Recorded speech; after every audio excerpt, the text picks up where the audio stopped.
So I wanted to introduce you all to Pete Flint, who is a land surveyor with the subdivision surveys, he is a subdivision surveys program manager with the Department of Natural Resources in Alaska. Okay. And so he's going to talk about his work there, and then also he has a new upcoming position with the Department of Natural Resources in Alaska as a geodetic surveyor, and this will be doing real-time GPS network in the state of Alaska. So in the state of Hawaii, we already have a GPS network, which we use for doing sea level rise, tidal, but you'll really see Pete is going to be developing and setting up this entire real-time GPS network for the state of Alaska. The state of Alaska is huge.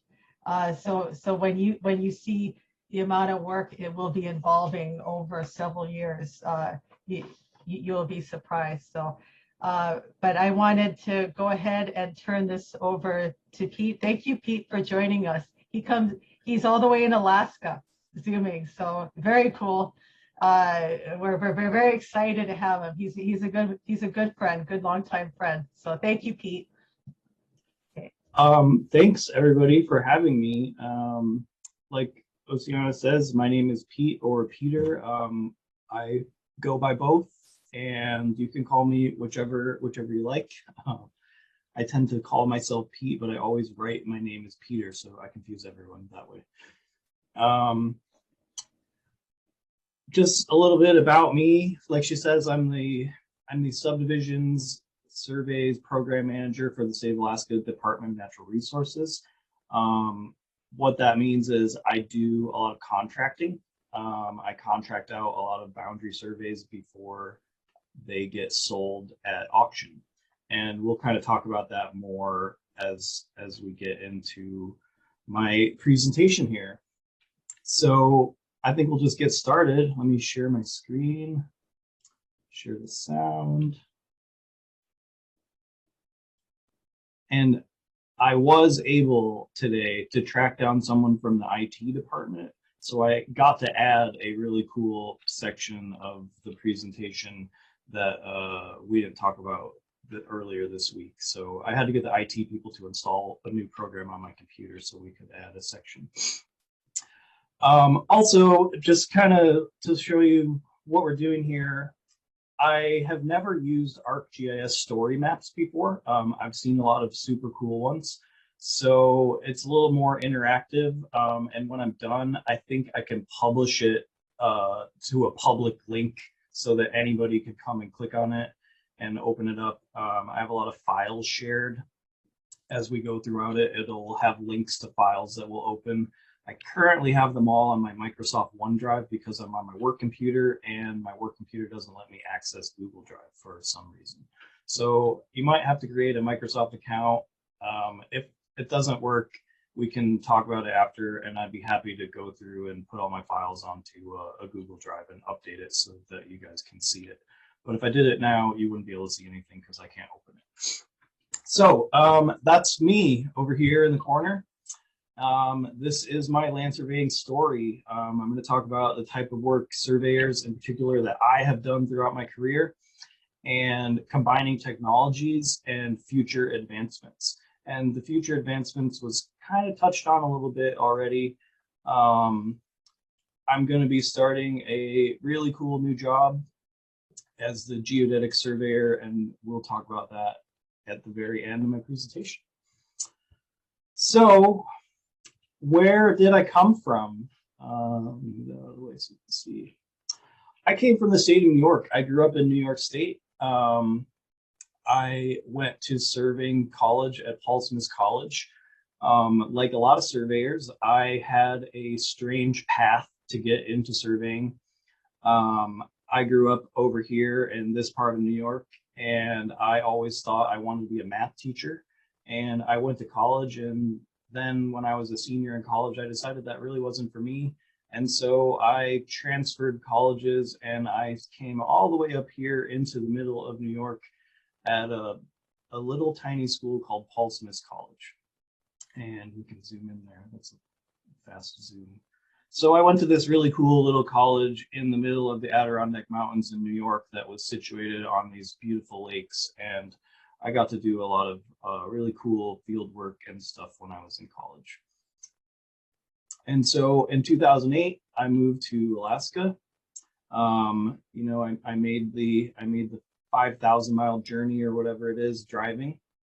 And so just to kind of give us a little layout of Alaska here, I first moved to Fairbanks. I lived in Fairbanks for 10 plus years.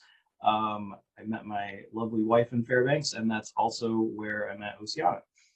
And now I've been living in Anchorage, what we call South Central Alaska, for about 3.5 years now. We moved here in 2018 because my wife got a job at the Army Corps of Engineers, and we had to move here for that. So most of my work has kind of been done in the central and interior of Alaska.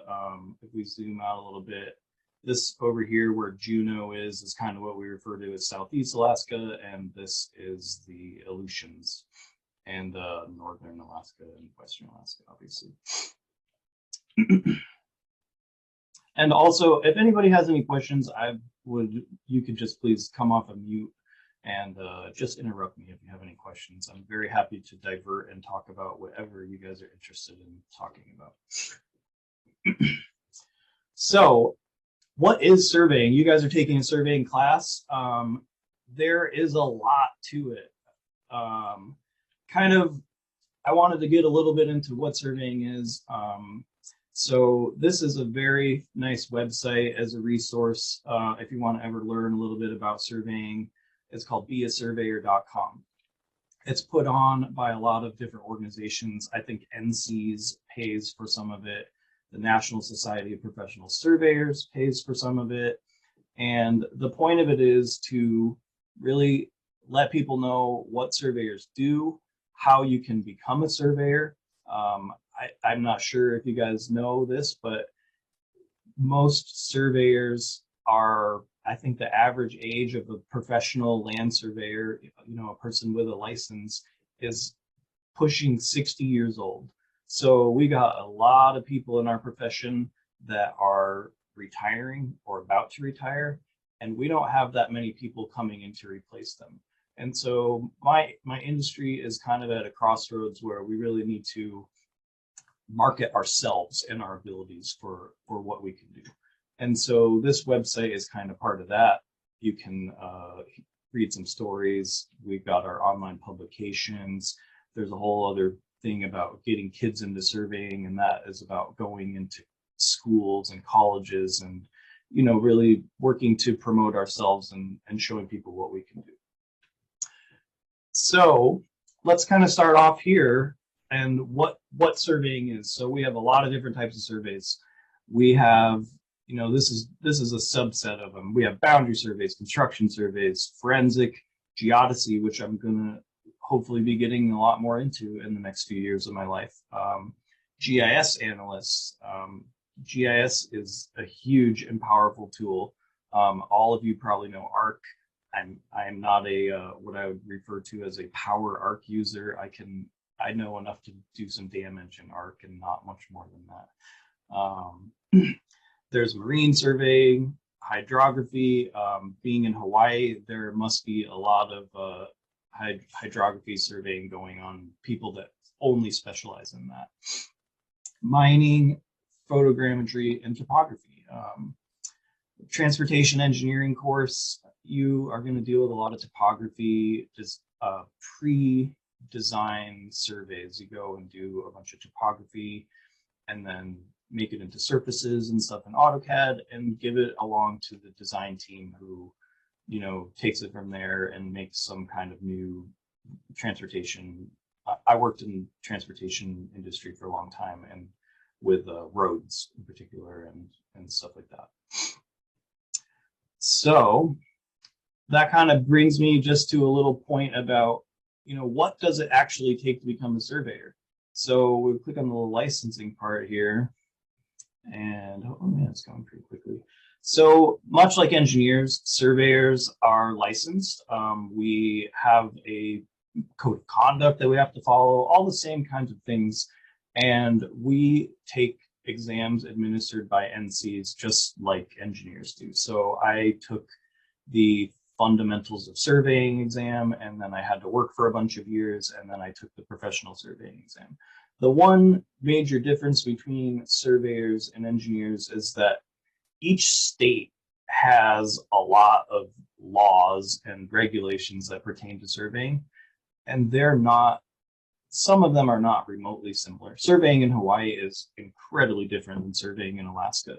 So if I were to come to Hawaii, I would have to take a separate state of Hawaii exam to get my license in Hawaii. So my license is not really transferable. I think pretty much anywhere I go, I would have to take that state's 2-hour, most states have a 2-hour written exam that you have to take for that. And there's a lot of links here. I have a link to the NCs. You probably all had to do that if you're taking your fundamentals of engineering exam. And then I've got links to the Board of Architects, Engineers, and Land Surveyors, and this one is the Alaska one. So Pete, I have a question. Would you, Yep. So you have to take a new NCSS or EES exam for each state? It's the state exams are actually usually administered by the Board of Architects, Engineers, and Land Surveyors themselves. So in Alaska, the Alaska Society of Professional Land Surveyors, which I'm a part of, we have a group that writes exam questions and keeps a bank of them. And so we help administer that exam and write the questions for it. And I believe that most states work in a similar manner. NCs doesn't administer the state-specific exams. The states do that themselves. Wow, so it's different than civil engineering. Yes, yeah, very different. Yeah, in civil engineering, you typically can just go and you apply for a license by comity. And unless you're in Alaska or maybe California, Alaska, you can't get a license unless you have taken an Arctic engineering course. Correct, Arctic engineering, at least, and I try to think what else I had to take, and then like California may have something as well, but yeah, it's not, I didn't know about that, about surveying with that. That's interesting. Yeah. So also, a lot of states have different rules about what kind of education you even have to become a surveyor. The Alaska rules are you have to have a bachelor's degree in land surveying, or now they recently changed the rules. You can have a bachelor's degree in something else, but you have to have taken 30 credit hours of land surveying courses, and they have a list of them that you have to have taken. You have to have taken like 6 boundary law credits and some other courses. I can't think of what they are off the top of my head. But if you wanted to know, you could go to the Engineering and Land Surveyors Board and find out. And in part of doing my research for this, I went to the Hawaii Land Surveyor. That's not the right one. I want the Board of Architects. So in Hawaii, we can go to the Engineering Board of Professional Engineers, Architects, Land Surveyors, etc. And this is where I was able to find this application forms. And this is how you figure out what you need to do to apply to take your exams and get officially recognized by the board. And so then we come down here for land surveyor requirements and application. So let's zoom in a little bit so you can see that better. This is the minimum education and experience table in the, somewhere this would be located in the statutes or codes in Hawaii. They just nicely put it in this application. So education level, graduate of a 4-year geoscience, land surveying, civil engineering, or general engineering curriculum. So ultimately, any one of you, you're all going to graduate with a degree in civil engineering. If you go out and you decide you end up working at a place where they have you, working closely with the surveyors, and you decide, wow, I like surveying, maybe you could end up deciding that you wanted to get a license in surveying. I know several folks, some very close friends of mine in Alaska, they have both a professional engineer license and a professional land surveyor license. And those people pretty much have it made. They can do whatever they want, and they're very successful. Yeah, folks, I recommend you take more surveying classes, because I cannot teach you everything within this short class. So if you decide to go that route, you should have responsible charge, have experience actually doing the survey, going out with the total station, and actually taking a lot more surveying classes is what I would recommend. But because if you look at the exam, you will need to know that. But if you have done it and done the work, and you could study on your own, then that is an option. Thanks, Pete.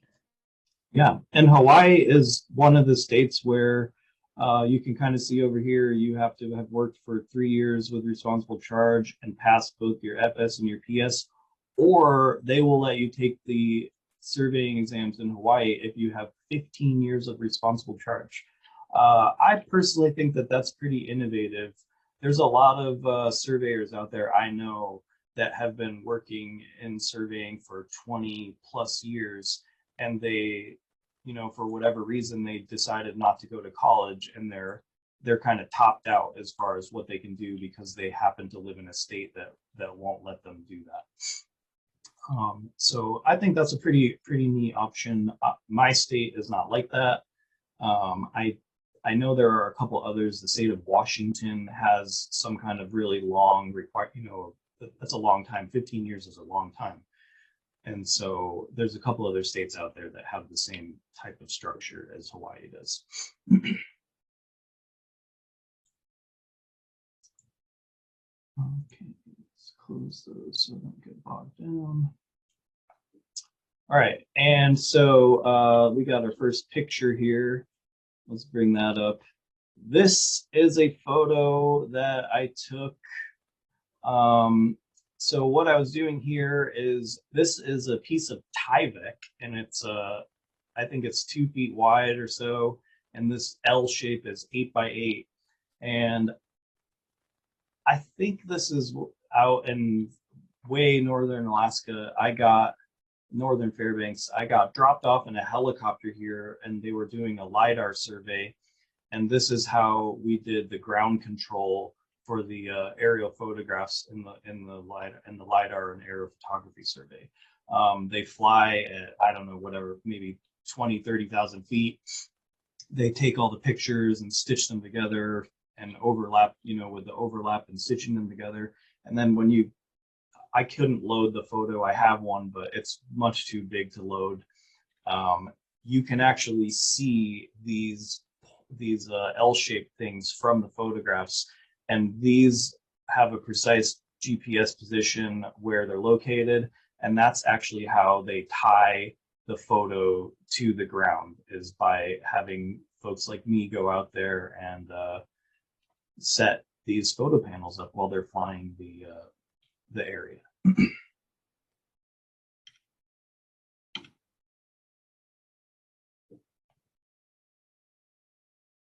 All right, so as yesterday was the first official snowfall in Anchorage for the year, this is a photo of me working in Fairbanks in the -40 degrees. I spent my first 7 years living and working in Fairbanks. I worked outside 100% of the year. If it was really cold, -30, -40, my boss would, pretty nicely let us stay in the office for 2 or 3 days. And then after about a week, he wouldn't really care anymore and say, well, I don't care, you have to go do something. So I spent a lot of time covered my face. It is -40 is something that you really have to experience to describe. It's not that pleasant, but with the right gear, anything can be done. So so I worked at a place called Design Alaska. I have a link to their website. I'm giving them a special shout out because I was in Fairbanks for work last week, and my old supervisors, Eric and Bill, They're both PLSs. They were my mentors in this profession. They took the time to sit down and actually find almost all of the photos and field notes and everything that I'm going to show you in this thing. Eric and Bill found most of it for me, and that was really nice of them to do.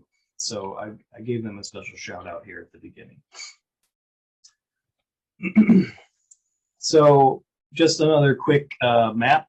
Where's Fairbanks? I kind of worked just outside of downtown Fairbanks. I'm gonna zoom out a little bit. Fairbanks is in interior Alaska. This is the Fairbanks North Star Borough boundary line. We don't have counties in Alaska, we have boroughs, and they're very big in area. So Fairbanks is in the middle of the state.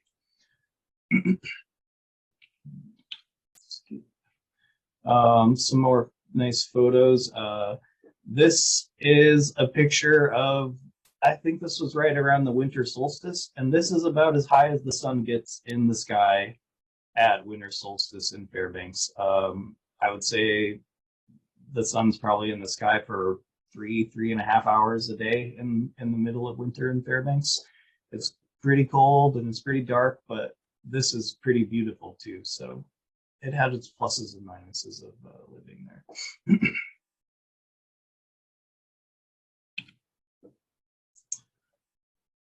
And so just kind of a little bit about my timeline here. I spent a long time, 7 years working at Design Alaska. I left Design Alaska right when I got my license to be a professional surveyor, and I went to work at a place called Golden Valley Electric as a right-of-way agent. A right-of-way agent is not strictly, not really a land surveyor. You don't have to be a land surveyor to be a right-of-way agent, but it helped me an immense amount. As a surveyor, you have to do a lot of research, a lot of times a lot of title research to track down property issues and whatnot. And so when I worked at Golden Valley, I was a right-of-way agent, and my job there was to negotiate with homeowners and their neighbors and people to extend power lines so that they could receive electricity. And so I did a lot of negotiating. I was, constantly really in the public eye, and I had to deal with the public a lot in that job. And so I learned a really valuable amount of information there. And in 2016, I got recruited to be the city surveyor for the city of Fairbanks. And that was where I got heavily into transportation. I worked in the engineering department, and the only types of projects that I worked on when I worked at the city were design engineering projects. So road corridors that were being rebuilt and upgraded to meet the levels of service that the city deemed desirable. I did the boundary surveying and topographic surveys for those types of roads. In 2018, I moved to Anchorage. I worked at the Alaska Railroad as a project manager. Also not a surveying job, but I was able to get that job because all of the different experiences that I had gained up to that point in surveying, the folks that hired me thought that my background fit really well. And I was very successful there. I loved working at the railroad, and I ultimately decided to leave because the railroad is a way of life. And I had to work a lot in the middle of the night, and it really wasn't that fun for me anymore. And I now work at the State of Alaska Department of Natural Resources. I'm the subdivision contracting, I say unit leader. I might be called program manager. I'm not entirely sure. So what kinds of work did I do? Has any of you encountered monitoring well surveys before? Anybody know what a monitoring well survey is? So a monitoring well survey is, let's pull this up here. This is just outside of Fairbanks at a place called Eielson Air Force Base. Kind of zoom out to you. It's about 20 miles southeast of Fairbanks, where I lived. So a monitoring well survey is, these are actual wells. All these points over here are wells that they drilled into the ground. and they put in data loggers and other types of equipment to monitor the groundwater.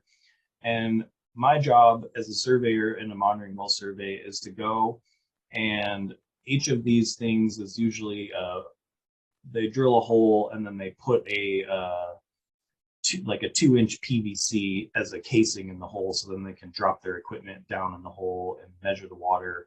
I think they can tell how much petroleum is on the water with some fancy equipment. I'm not a hydrologist. My wife is a hydrologist, and I would bet if I asked her, she actually worked on this project for the company that she used to work for. I don't remember, but we had a lot of overlap and things like that. So my job is to basically find the elevation at the top of all these pipes. So when they measure down to the water levels, they can then calculate the direction that the groundwater is flowing. And so if there's contaminants in the ground, the engineers will, map how the groundwater flows. And, if it's flowing out this way, I'm betting it's flowing towards this little slough or creek over here, whatever this is. So, if they need to do some type of mitigation to prevent it from getting in that creek or whatever the various things that environmental engineers do that I don't understand.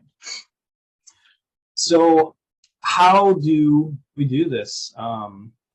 This point right here, this is a survey monument, and it has a published elevation. I just made a pretty basic map, so it doesn't say any of that information, but ultimately this is a published point with an elevation. And so I could do several things here. I could run differential levels, but I'm kind of looking through here. If I'm planning this job out, how am I going to run a differential level from here to here? I'm going to have to go through this creek or whatever that is. I certainly don't want to do that. So ultimately, what we decided to do in this case, close that down, scroll down a little bit here. We ended up, this isn't the same picture, but we ended up deciding to set up a static GPS unit on the base on that point there. And then we set up a couple more throughout our project site. So we have a GPS unit here on the corner, and then we put a couple over here, and we let them all collect data, and then we post-process that data after the fact, and you can run a least squares adjustment that will calculate the positions of these based upon that one. So ultimately, that's going to save me, I'd say that's going to save me 6 hours of time just off the top of my head. And it's going to get me a good enough elevation for what these folks need to do, because what they're doing is really localized. So if I lose accuracy, I lose, a couple of tenths or something, it's not going to be detrimental to their project because it will all be relative to each other and they'll still be able to calculate the groundwater flow. And so I've got some examples here. Field notes. If you guys were going to do field work, the most important part of field work, I think any surveyor will tell you, is your field notes. Your field notes are legally admissible in the court. You're not supposed to erase your field notes. You see, when I zoom in here, oh, that's too small. You'll notice I for some reason, surveyors always take field notes in pencil. I don't think that's required. I think that's tradition. I never erase anything. I might erase a sketch, but anything that I write down, if I screwed it up, I don't erase it. Somebody might call me into the court of law someday to defend my actions as a surveyor, and erasing is bad for that. So we have some sketches. Another thing that you need to be decent at as a surveyor is sketching. Most important part of a sketch is the north arrow. So I got two kind of separate sketches here. There'd be like when you're drawing a plan, you have a cut line because they're pretty far apart. So you have my base station that I set up. You've got the other 2 points relative to the roads that I drove in here on. And so that's kind of the relationship between those points. And right here, this is actually a sketch of the cap. So it was a published survey monument. It's identified in the National Geodetic Survey database as A6. It was put there by the U.S. Engineers Office in 1944. That's a pretty old monument for Alaska. And so we did some GPS. It looks like we had one of these set up as a real-time kinematic base station. So we had a radio hooked up to it and a rover, and we located all of these with a XY coordinate based upon that. Pretty simple to do. And then after that, we ran differential levels starting at 0.102. At each one, you took a ground shot, which is the back sight. If you're taking field notes, you have a station, back sight, height of instrument, foresight, side shot. And so you station plus the back sight equals the height of your instrument minus your foresight is your next elevation at your turning point or well or whatever you happen to be leveling through. And I'm sure you have studied that as part of your course here. So you've got some nice field notes here. I wrote these. You can tell that I wrote these because it's in lowercase letters. I'm one of the only surveyors you'll ever meet that writes in all lowercase letters. I used to get in trouble for that all the time. And so you go through, somebody else came through and checked it. It looks like I messed up one of the numbers and it was really a 63. And then we get to the bottom and I had an error of closure of 1/100th of a foot by the time I was done. I started and ended at the same point. And at my company, we don't adjust out for 100th of a foot. If it was 200ths of a foot or 300ths of a foot, then we'd start talking about adjusting it out. And that's a pretty simple calculation based upon where you are in the process. I don't have any field notes, I don't think, that with this presentation that required an adjustment. I certainly had field notes throughout my career that had to be adjusted. I was not closing my level loops at 100th of a foot every single time. And that's okay. So I think I always want to stress that knowing what you need to measure and knowing what it's for, there's not a whole lot of things that need to be 100th of a foot or better. So when you're out there or when you're doing engineering, when you're talking with surveyors in your future career, thinking about what you want them to do, keep in mind the accuracies and the types of information that you need to deliver your best product. And the surveyors will typically try to collect data at a level a little bit better than that so that you have some room to wiggle with your calculations in the long run. And so, all of that, this probably took us one full day of work to go out here and set all this stuff up, do the work, and you get one full day of work. And then this was the deliverable for this project. It's, for one full day of work, you get a spreadsheet that has some northings, eastings, and elevations, and that's it. You read this and you don't really see how much work went into that actual project. You read this and you think, oh, that was easy.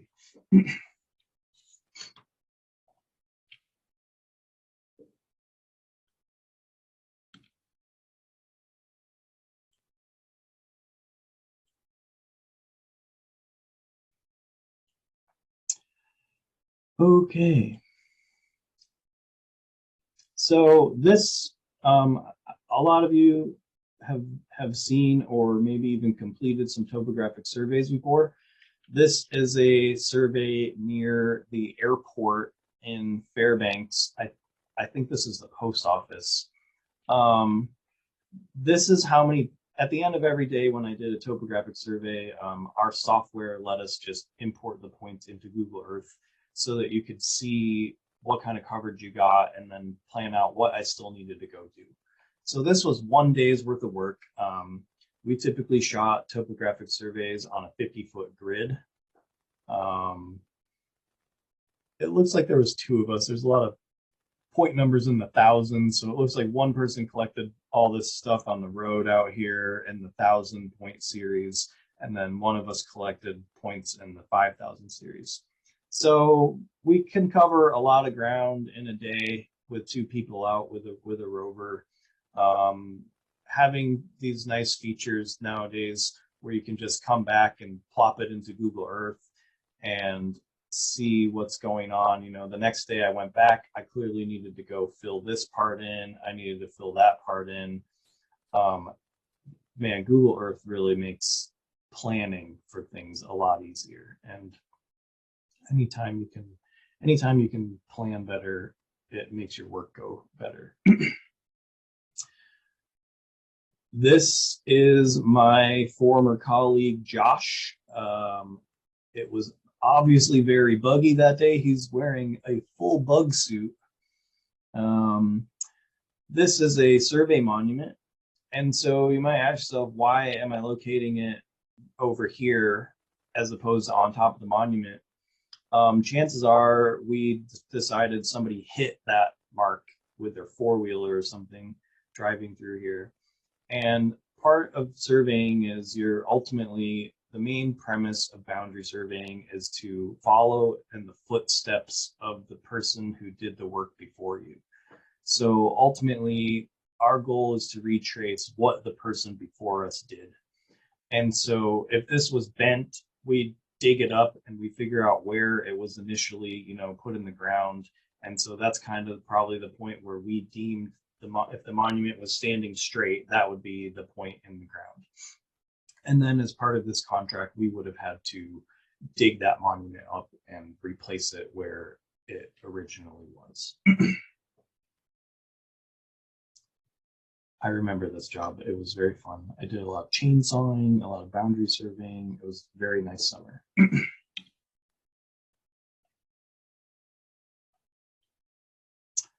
Here is a picture of me in Girdwood, Alaska, looking for property monuments in the dead of winter, digging a giant hole through an ice bank. I did find whatever I was looking for down there, and it took me a long time to chip a hole through all that ice.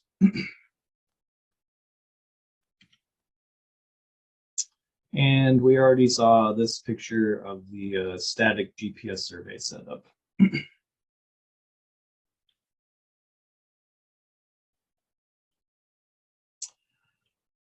Okay, now I want to talk about what in Alaska we call a plot plan. It is a mortgage inspection survey. So a lot of real estate transactions in more states than just Alaska the bank requires you to do a plot plan as part of that transaction so that they can, if they're going to loan you however many hundreds of thousands of dollars a house costs, they want to make sure that you don't have that you're not buying something where, your house is built over the property line or your septic field is built in an easement, things like that. So a plot plan, I also think, is a really good synopsis of a lot of different things in surveying. You have to do research, you have to find the boundary, you have to do the field work, and the field work is more or less a site plan of the house. It doesn't include topography. It might in some weird circumstances if they were trying to do something else. And then you have to use AutoCAD to draft, check, and ultimately you're going to stamp and sign something. So, you're incurring some amount of liability. Once you put your stamp on something, you are incurring some liability for your final product. So I just kind of wanted to go through how, it's a pretty good quick lesson on research.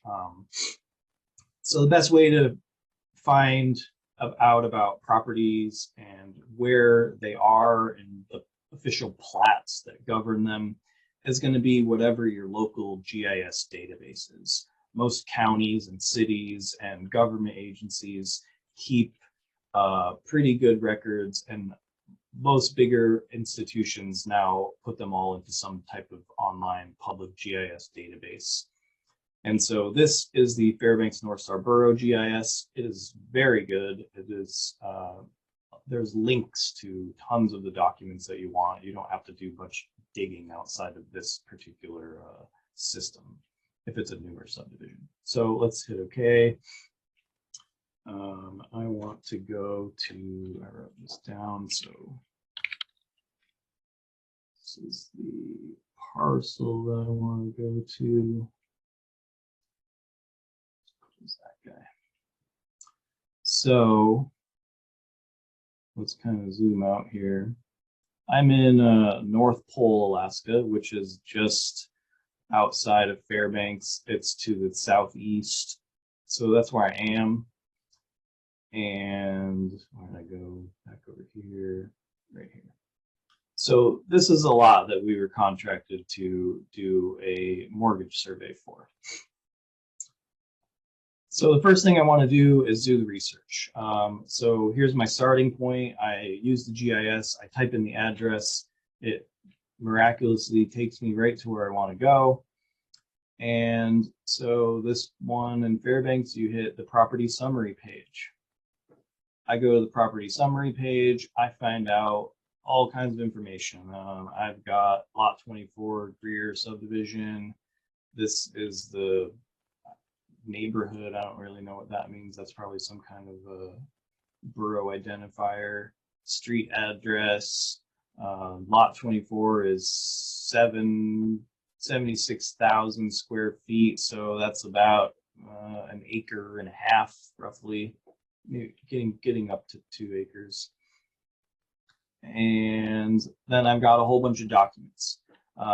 You've got deeds, so you can do a lot of title research here, tracing the deeds back. And I've got, in this case, what I'm concerned about is the plat. So the plat is the official map that created the subdivision. It's probably not going to work, so I have it over here. Bring this back. So this is what a plat looks like. So some surveyor did this plat. It looks like it was Stutland Engineering Associates. They did all the CAD drawings that you're ever going to do in your life are going to have a drawn by with somebody's initials. So this was drawn by 2 people and checked by their supervisor probably, or someone else. And it said I got scale, 3 sheets. It was surveyed in July of 27, and it was drawn in September of 27. So we'll go there. We want to go to page 2. We are lot 24. So here's where I start. So I know I've got these 3 little black symbols. That is property corners. There's 3 of those, and there was 1 of the white ones. So let's rotate this guy back around so we can read it. Sorry for all the rotating. So the one without the filled circle is a 5/8 rebar and aluminum survey cap. Recovered this survey unless otherwise noted. Stamped as noted. 5/8 rebar and aluminum survey. Set the survey. Stamped 7261S. Okay. So what do I do now? I've got this plat. I know that I know where I'm going. I know how to get there. Let's get rid of that. Now I'm going to go out and I'm going to do my field work. So I've got my field notes. Again, the most important part of most surveying jobs is your field notes. Somebody that is likely not you is going to have to draw this thing in AutoCAD after you bring it back to the office. So here we go. This is what we did. We draw a sketch of, kind of what the property looks like. We draw the house, we measure the house, everything to the nearest 1/10 of a foot. We've got some, I don't know what that is. That looks like a concrete patio. And we got a driveway over here. We've got overhead electric going northeast across the property, which is probably in an easement on the plat. And we were able to find all 4 of these property corners. And this was Nate. NJM is Nate McCabe, and PJF is me. So Nate, it looks like, drew this sketch. This is what the caps looked like. Let's kind of zoom into one of them.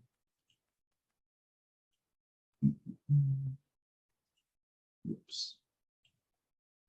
So this was a 1.5 inch aluminum cap, just like it was called for on the plat, 1/2 foot above ground, and it was in good condition. So that means we would have shot it in the center of the cap if it was in good condition. And it had these markings: 3-tier, LS Land Surveyor 6074. So all survey caps have a Land Surveyor's license number on them, so that when you find one, you can figure out who said it and call them and ask them about it. And a lot of that is in the regulations, which I have a picture of an actual cap later in the presentation, and then a link to some of the regulations about. There's actually regulations about what information needs to be on survey caps. And so what did we do here? It looks like we did all this work with the total station. So we set our total station, we set a nail right here, and we had a clear shot to this point over here. We doubled an angle, so we backsighted that, spun an angle clockwise, doubled the angle. So to me, doubling an angle, to me, we flopped the scope. A lot of people, when you're reading about doubling an angle, you'll do a backsight, you'll turn over here.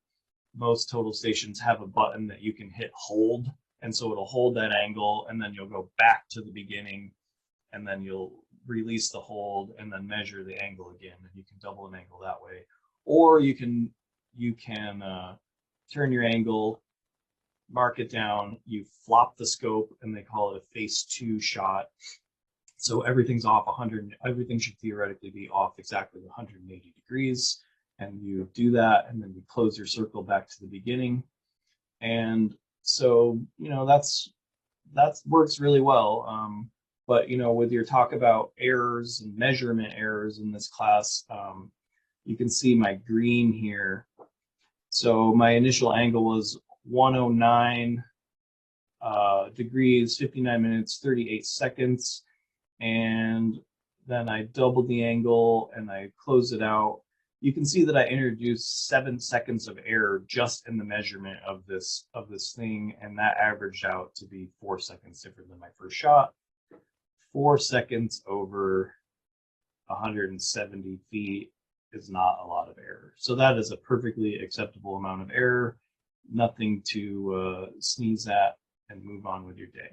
But if it was, a minute or 2 minutes or something off, you're going to want to shoot that again, because that is, not an acceptable amount of error. And my company, when we did total station work, we deemed the acceptable amount of error as if you averaged it out and it was within 10 seconds of your original angle, we called that good and we moved on. So again, it's always important to know your tolerances for error, and make sure that you're achieving those for your partners. And then we did a bunch of, it looks like we hooked up the data collector and we shot some stuff: septic vents, building corners, wells, overhead power, check back into the backside. That's important. You might have, your gun might drift, or maybe you kicked the leg on accident and now it's out of level. So you check the backside every once in a while to make sure that you're not too far out of tolerance.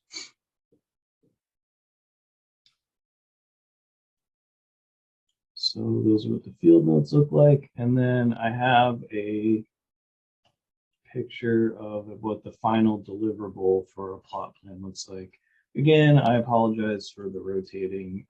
For some reason, all of the stuff in this presentation likes to open 3 rotations away from where it should be.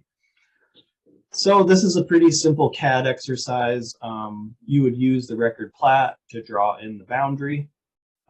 So 89, 51, 24 east, you draw in the boundary, you bring in the point files, and then you pretty much just connect the dots, doing you know, sometimes houses are weird shapes and you might only shoot certain corners. So you have to, you know, do an offset this way and then connect a line and then shorten a line and then draw a line that way.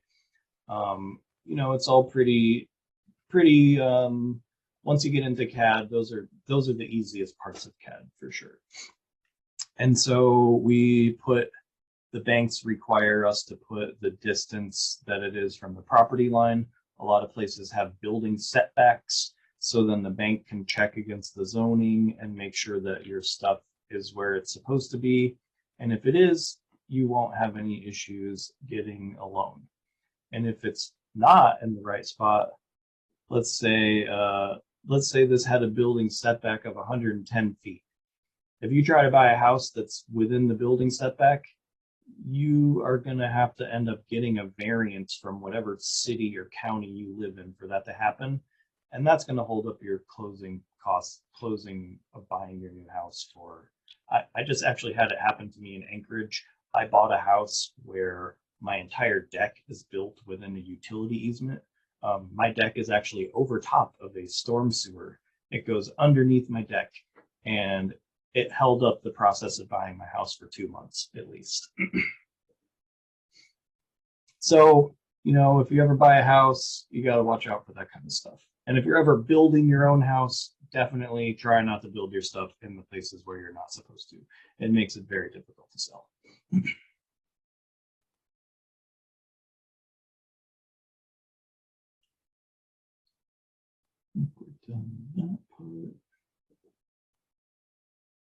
Okay, so now let's talk about construction staking. This is probably something that you will all be a part of at some day in your life.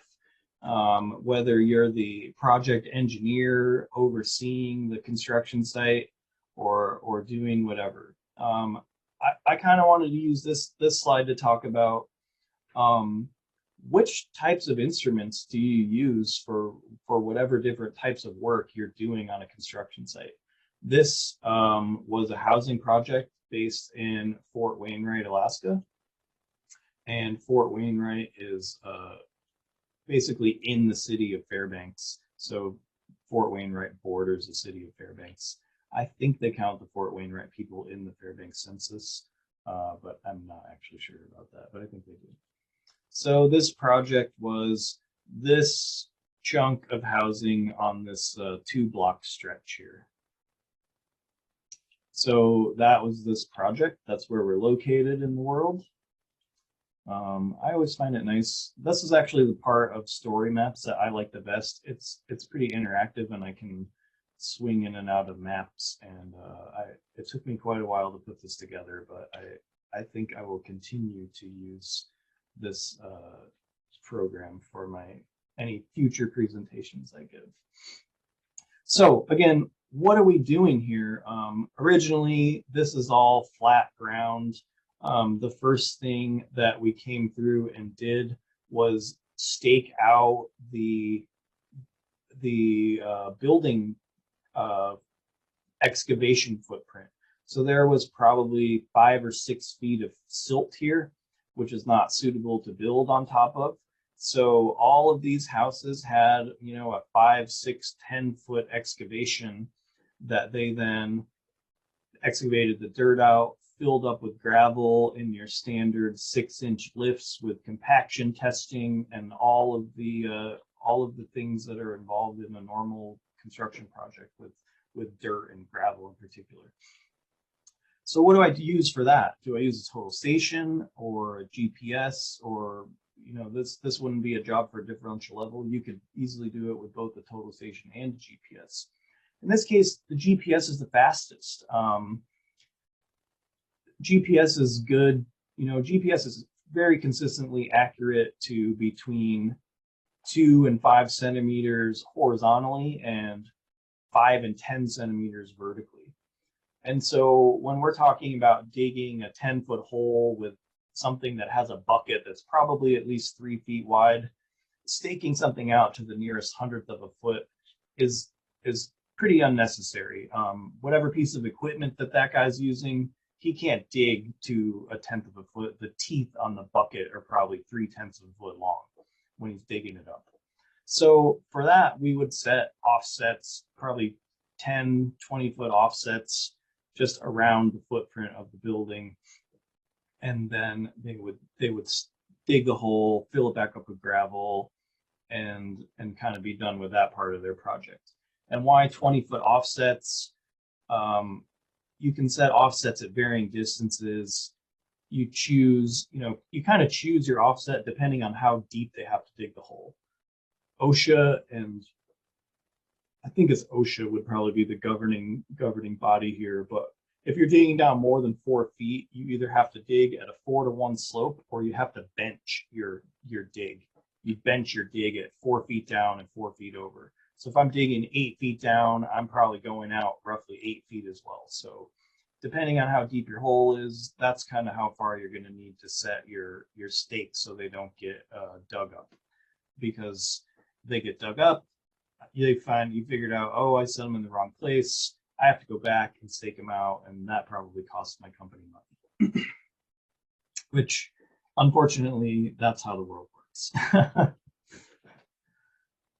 So we use the GPS for that. Now they've got it all back to grade, and what do we do now? We need to stake out the offsets to the foundation, because now they're going to come through and they're going to dig up the gravel, and they're going to build their forms to pour their concrete foundation. Well, now we're talking work that GPS isn't really that good for. You're trying to make pretty straight lines. If every point you put on the ground that's supposed to be in a straight line has a 2 to 5 centimeter wiggle in it, you're not going to make a very straight line. So the answer to that is I'm going to want to use a total station to lay out that type of work. The same kind of thing. I can spin perfect 90-degree angles with the total station. I can move it around and set it up as it needs to be set up. And the same thing over here, staking out the back of curb. So one thing, pretty much this whole alignment right here from the back of the sidewalk to the sidewalk just hasn't been poured over here yet. So the back of the sidewalk to the back of the sidewalk, that whole alignment is going to be, from a surveyor's standpoint, is going to be controlled from the elevation at the top back of the curb. That's what we use to stake everything out. A lot of engineers like to use the point where the gutter pan and the pavement come back together. I can tell you, when I get a plan set like that, I immediately calculate the difference from the gutter pan to the bottom of the gutter pan, back up at whatever angle it's coming, and I start at the top of curb, because pretty much all construction contractors are laying everything out based on the top back of the curb. They have these fancy curb machines that they pour concrete into, and it drives down the line that you staked out and just pours a beautifully rounded curb. So you'd want to use a total station for this work too. Again, straightness matters. If I wiggle a curb every 50 feet, it's roughly 2 or 3 centimeters different than the straight line.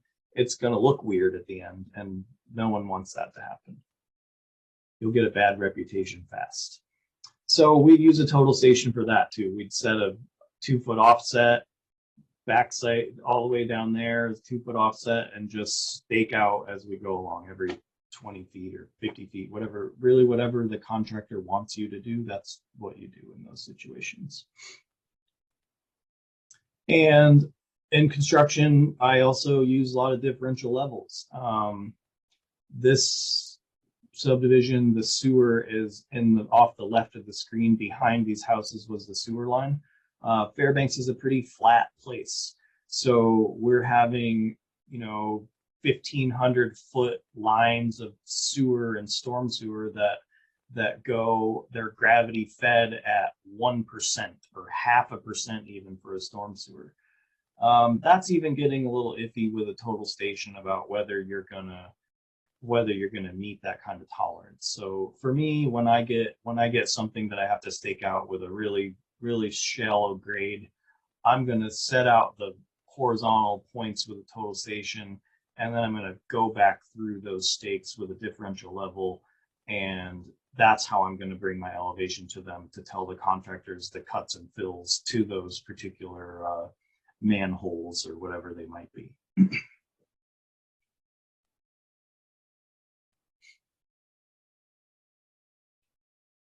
So that's kind of construction staking in a, you know, in a 5 to 10 minute spiel. It's a lot of construction staking is a lot. There's a lot going on. That's everyone is in a hurry. There's probably 10 to 15 different crews that don't really work for anybody. You know, they're all hired by the prime contractor, but they tend to get in each other's ways. I actually think one of these poles down here, a lesson in AutoCAD when you're designing something in your future. Whenever this was designed, one of the disciplines forgot to turn on the power layer. And so every once in a while, one of these power poles would be dead in the middle of where one of these driveways was supposed to go. So when you're doing AutoCAD and you're working with a bunch of different disciplines, you know, it's important to remember that. I know we all tend to, myself included, get a little siloed on, you know, our part of the process. And, you know, just something really simple like, oh, I forgot to turn on the AutoCAD layer of the power poles. And now I have to pay the power company to come and move this pole, which is probably not a cheap endeavor.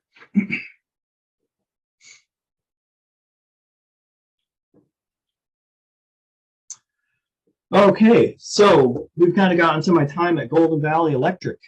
I talked a little bit about what I did before. So this is a perfect example of my job at Golden Valley. So in the Fairbanks North Star Borough, Golden Valley was the designated electric company. They have a designated service area, so you know you have to get your power from them if you live in this area. I don't know how Hawaii is. I don't know if you have multiple private power operators or if they have their own territories, but that's kind of how it works in Fairbanks and in all of Alaska pretty much. Everything, all the power companies, except for maybe one, is a co-op. And so the members are owners of the co-op, and the co-ops have designated territories. And if you're in their territory, you have to get power from them. You don't have another option. A lot of places don't work like that, but we do here in Alaska. So part of my job at Golden Valley was people would send the plats. You were required as a surveyor to send your preliminary plat to the electric company, so they had a chance to comment. So what do I care about for working at the electric company? I care about making sure that all of these lots are served. And by served, I mean making sure that all of them have access to electricity. Ultimately, they're going to have to build the infrastructure, but I need to make sure, that's my job at Golden Valley, is to make sure that, you know, if I buy lot 7, how am I going to get power? So that is what I did. This is a particularly interesting case. So you got the person that's subdividing the land. You have the land, a big parcel on the west, a big parcel on the east, and then you got this lot up here, St. John subdivision, lot 2. One person owns this, and this. And he turns out to be a very, extreme is not the right word, but a very staunch environmentalist. He doesn't want the trees to get cut down. Well, what these people wanted to do, there was a power pole was about right here. So that power pole was about 50 feet from their property. In order for them to do that, they needed this gentleman to give them like a 50 foot long, 15-foot wide easement. And so their plan was to, when I initially got this, they wanted to bring the power to here and then run it down the side, the east side, all the way down the east side of their thing, meeting up with this line over here. And then all of these lots, you would have put one right here, and then it could have served these lots over here. Well, as the gentleman that owned all of this property thought that that would be an eyesore for the community if they clear cut a 30-foot path through the trees, I ended up working with Degerland Engineering. Nils Degerland is a friend of mine. I used to work with his son, and he's a very nice man. He's one of those folks I talked about who's a professional engineer and a professional surveyor. Very, very nice man. And so I ended up working with Nils and Nils's client, whoever hired him, and I did all the coordinating between this gentleman who surrounds them and what was ultimately decided to cut the least amount of trees down. There was a pole over here somewhere. He agreed to give an easement across here because that was actually already cut. There were no trees there, so we didn't have to cut any trees to get all the way over to here. Then he grants a 20-foot easement along the eastern side of his property to get up here. And then we're zigzagging back and forth across the road. And that allowed us to get all the lots power and the least amount of trees to get cut down to satisfy the neighbor. Because without him, they could have been totally, if he didn't agree, these people could never have got power to their subdivision. So my job at Golden Valley was to smooth all those differences over and find solutions. And I think after working with these people for several months, this is what we ultimately decided on. And he was pretty happy. And this was if you look at this was in 2016 was when this got done. And as I said earlier, I was in Fairbanks last week, and I went to visit my old friends at Golden Valley, and they said that the people finally saved enough money to, I think they bought a lot back here, and they had finally saved enough money to do all of this so that they could get power. And they asked this guy several times over the years if they could just come from here, and he repeatedly said no. He did not want that to happen. So Golden Valley was a new world for me. I had never really dealt with anything like that before, and I was constantly thrown into these situations between people and their neighbors and trying to make them all happy enough that they could agree to something and not hate each other at the end of it. Because you see stuff like this, and then that this guy doesn't ever give them any power, any rights to the power line, they're going to hate that guy, and they're both going to be bad neighbors towards each other. So part of my job at Golden Valley was to prevent that from happening, and I was fairly good at it. I'm a pretty personable guy, and I'm pretty reasonable. So I brought them together in several meetings, and I'm pretty proud that we ultimately hashed this out because it was pretty contentious at points. So that's the kind of work I did at Golden Valley. I did a lot of title research, things like that. Not all of them were subdivisions. Somebody could just call me from this lot and have no idea how to get power there. And so I did route planning and trying to find the most efficient, cost-effective ways to get somebody power if they were far away from it.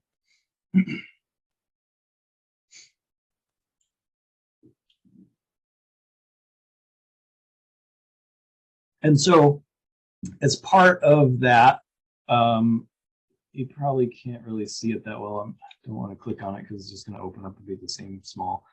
But so there were two easements. There was one easement for this parcel and one easement for this parcel. And I put an example of both of those in here. I wrote one of them and my boss wrote one of them. So I think this is the one that Julie wrote. Yeah, Julie signed it, so she probably wrote it. So the easement description, I did a lot of writing easements and writing legal descriptions, which is an art form, really. Writing a legal description is an art form. So what is it? It's a 20-foot wide strip of land, more particularly described as follows. Commencing at corner number 1 of U.S. Mineral Survey 2054. Then you talk about what that is. So according to the official plat filed, so now you can find that plat. Thence you go north 7854 east, a distance of 455.11 feet to the quarter corner. Okay, and now let's see. I thought this was interesting when I was looking at it. Julie and I had very different writing styles. You'll notice just some language differences in what we do, and neither of us are wrong. So I'm saying a 30-foot wide strip of land, 15 feet on each side of the center line, more particularly described as follows. It's commencing at the same corner of the survey, according to the plat, same information. But now notice I write thence north 7854 east 455.11, where Julie's thought process is every time she wrote a thing, she would write the bearing, and then she would write, let's go back to it, a distance. She always wrote that in there. Thence north 78, a distance of 455 feet. I am not one for tradition. This is a very traditional way to write a legal description, and I axe words that I don't think add value.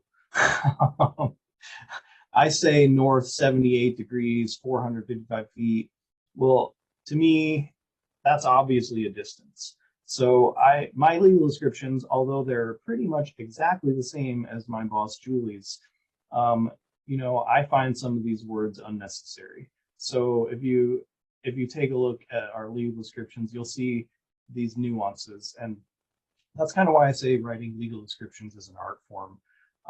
There's a lot of different ways, and they're all correct, and there's a lot of different ways to write legal descriptions. I try to do the minimal amount of words. That's my goal when I'm done with the legal description.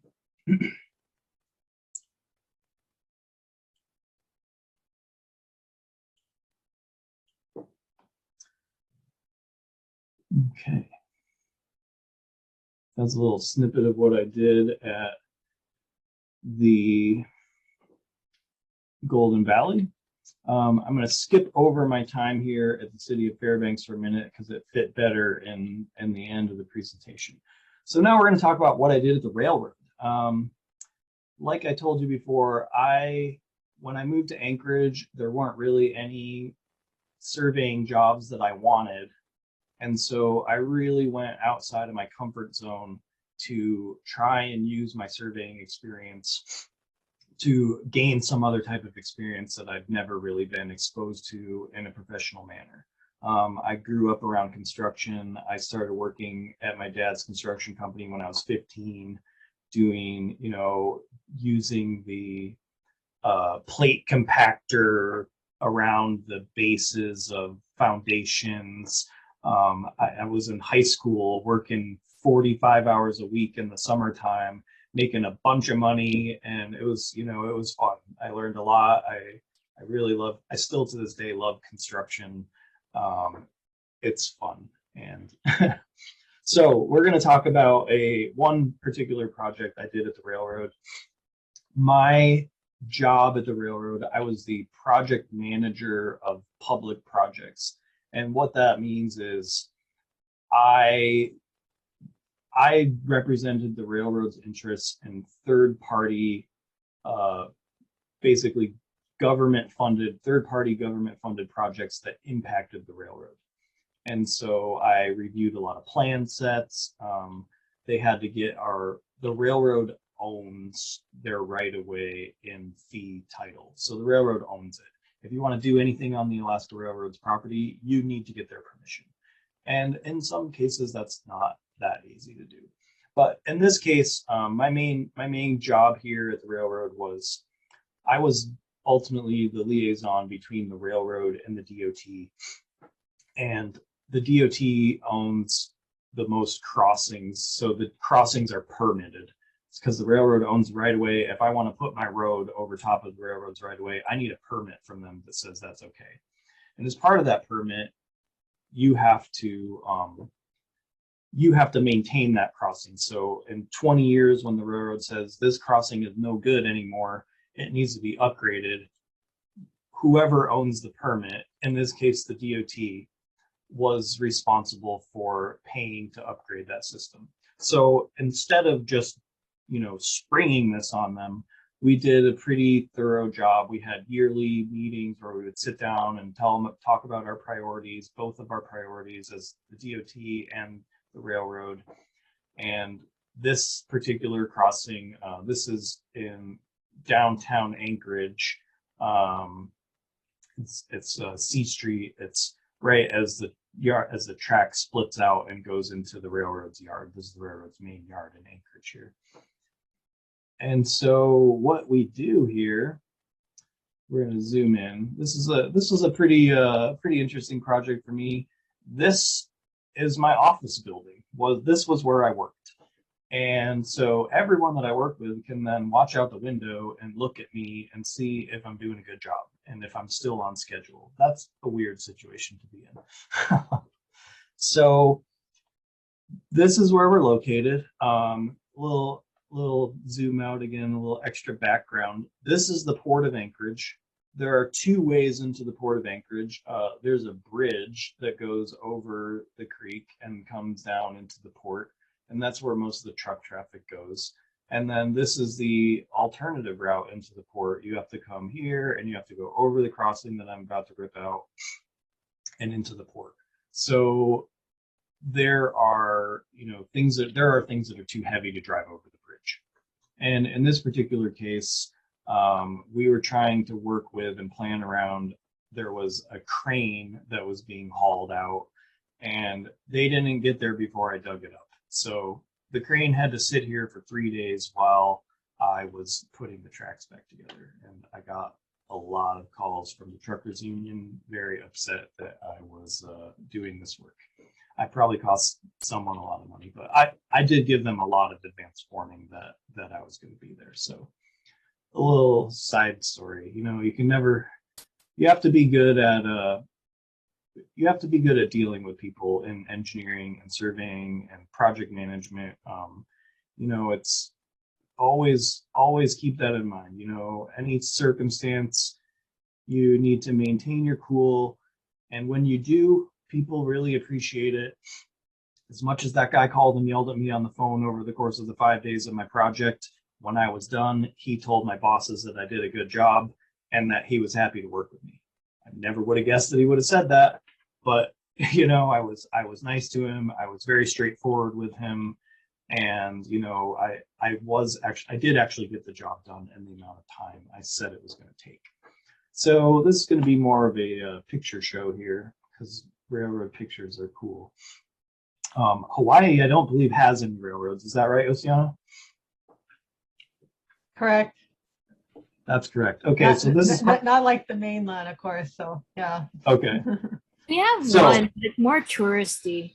Okay. Kind of touristy, but it's not a real railroad. I mean, so, don't tell them that. I bet they disagree with that. So, how do we rebuild a crossing? To bring surveying into the story, you see these orange paint lines over here on the track. That's where they cut the, oh no, that must have been a very calm line. So they're cutting the track right back here. You can see them cutting it right now. That's where they cut the track.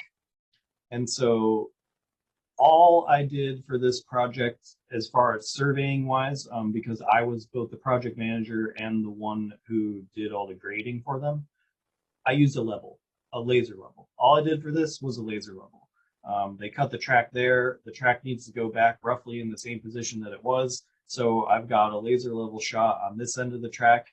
I've got one down here off the other side of the screen where you can't see it.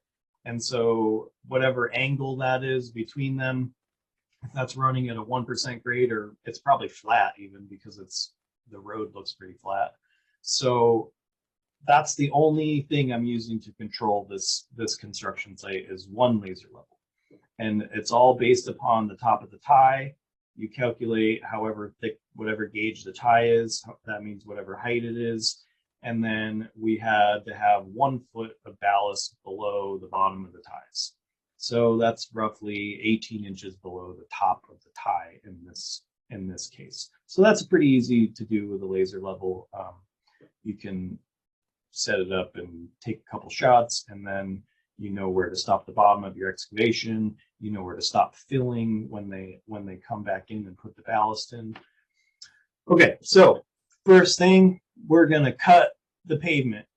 We're going to cut the pavement because the railroad's going to come in. They're going to rip out this little piece of pavement. That's probably a 5-foot chunk of pavement that they're cutting out. This guy right here, there's existing concrete pads on the crossing. He's trying to take them out so that it's easier to get the track out. So there you go. You can see him. We've got all these concrete pads. It's what they call a mainline railroad crossing. It's concrete pads screwed down to the railroad ties underneath. And in this case, it didn't really work that well. It was old enough that those screws were all torquing now and ripping in half. So they came in with this loader with some forks on it and just ripped the concrete off of it. So then we get done. We've got the rail cut on both ends. They're picking this thing up. It's either 80 or 120 feet long. It's amazing when you're doing railroad work. Like, I didn't know you could do that before I started working at the railroad. They just pick this thing up with a forklift and drive it out of the way. So then I go and they start, in this case, a lot of times they'll use an excavator, but in this case, they decided to use the big loader and scoop out the old dirty ballast. You can kind of see it's really dirty. Ballast, as a principle, ballast is supposed to be a very clean material that doesn't have a lot of fines in it, because it has a lot of angular chunks, and it holds together really well. And when it gets contaminated with fines, it doesn't hold together very well, and it'll get sloshy. And railroads, the ballast is actually the only thing holding the railroad ties in place. It's a free moving system. So then we dig out. We've got the bottom of our excavation. We are probably 18 inches below the top of this rail. We're probably roughly 18 inches below the top of this rail. We checked it with the laser level. And then we compact the bottom. At the railroad, we didn't do compaction testing. They didn't feel that it was necessary, so they just run the compactor back and forth a few times just to give it a little extra compaction. So then we fill it back in with new ballast. You can see the new ballast. And so now our goal with this was to leave the new ballast like 1 to 2 inches below where we ultimately wanted the ties to end up. And the reason for that will be apparent in a minute when I play the video at the end. So now we've got a crane who's hooked up to this thing and picking it up, and he's kind of dragging it over into place. And in the next photo, you got a loader on the other side kind of helping him keep it under control and push it down in there. There's my laser level. Only tool that I use for this job. Laser level in a tenths and feet rod. Okay, so they put that thing back in there, and then they bolt it up, and then we get more ballast, dump it down there. You flood the track with ballast, and then I'm going to close that. And then we use this thing this might be loud, so beware. Working on the railroad is loud, so you get an experience if it is really loud. I apologize. So we'll watch the video and then we'll talk about it.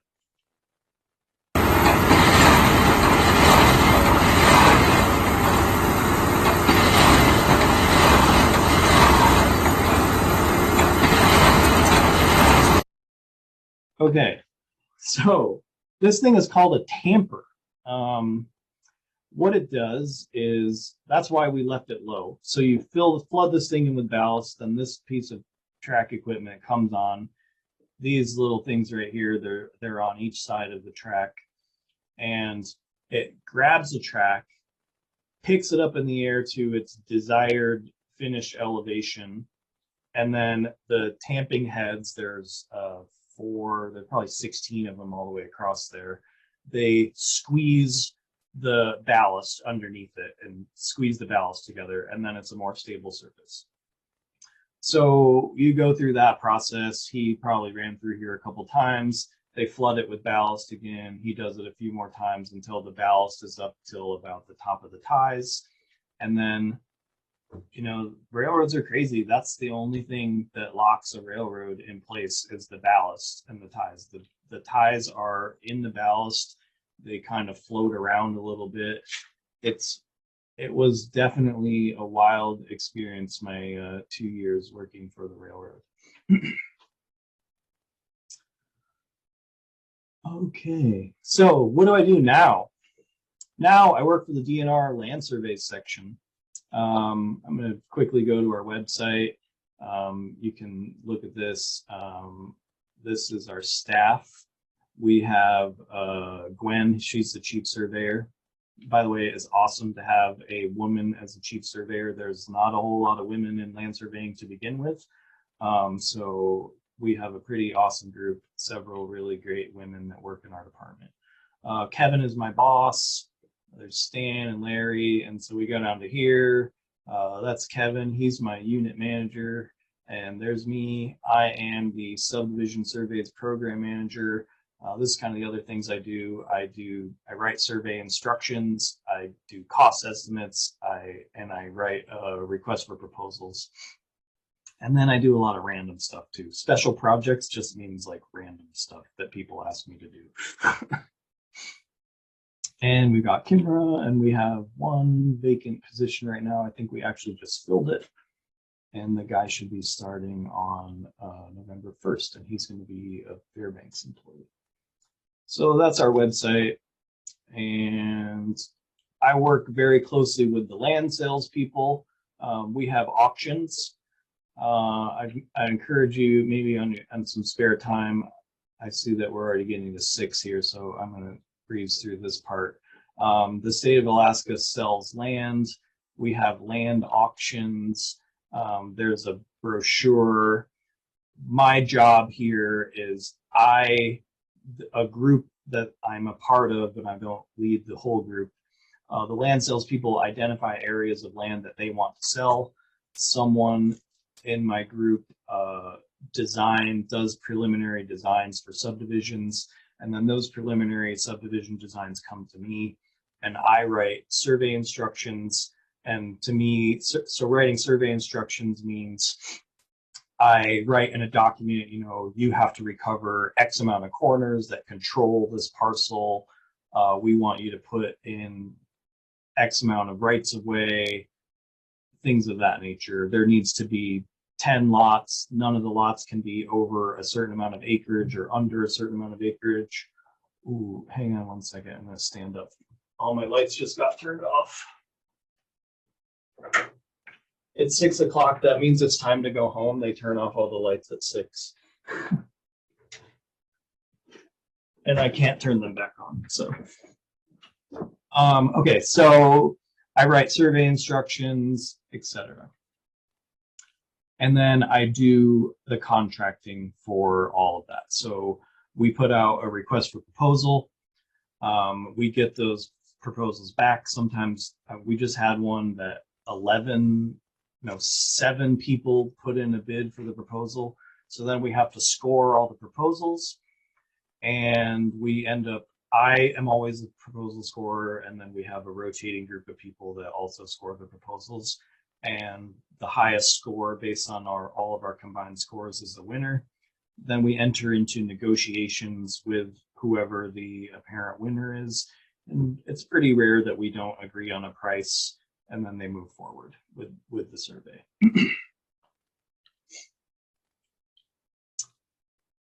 So that's the land sales website. We actually just had an auction 2 days ago, so you can go and look and see what kind of land we sell. And so this is just a picture of a boundary survey I did. This particular survey, they wanted us to cut out this line so that you could stand on one end of it and see the other end of it. You can see somebody down there in the fog cutting something with a chainsaw.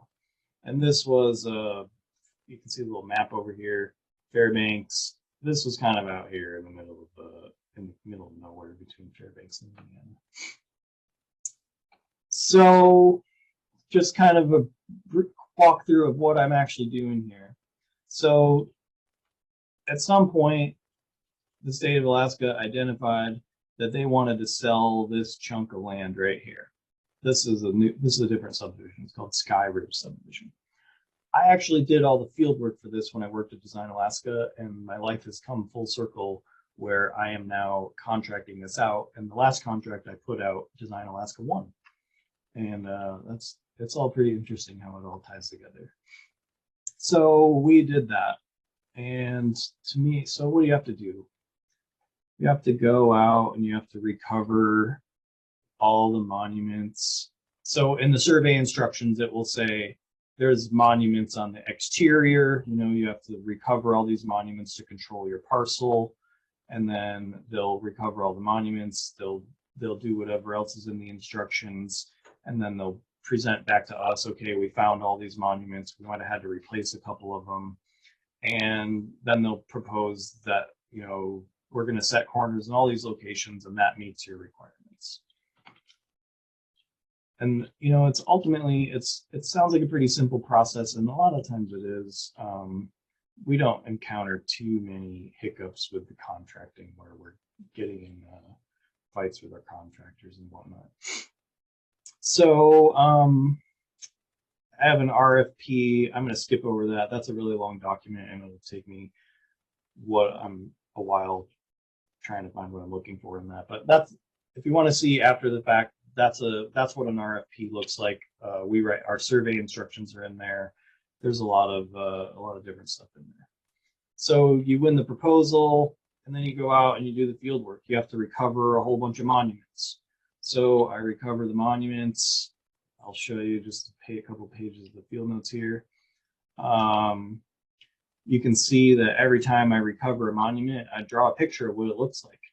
There's a requirement on the final plat that you have to actually describe all the caps on the final plat. There's usually a whole page of the final plat that shows what all the monuments you recovered look like. And in this case, you can see in the field notes, 210, a found 2-inch aluminum cap, -5/10 below grade and in good condition. So things like that are what we recover. We've got a nice sketch over here. There's the 4 main corners, and it looks like there was a subdivision down here to the south. So we recovered all the same corners that were sharing our line. And then there's a subdivision over here to the east. And again, we recovered all the corners that were sharing our line to the east. And we located most of the stuff with GPS. Looks like we did a little bit with a total station as well. And this was just locating the property corners to control our parcel before we could finish subdividing it. So let's escape out of there. And then I got a little CAD drawing here. So just in a CAD, these are all the points that we recovered.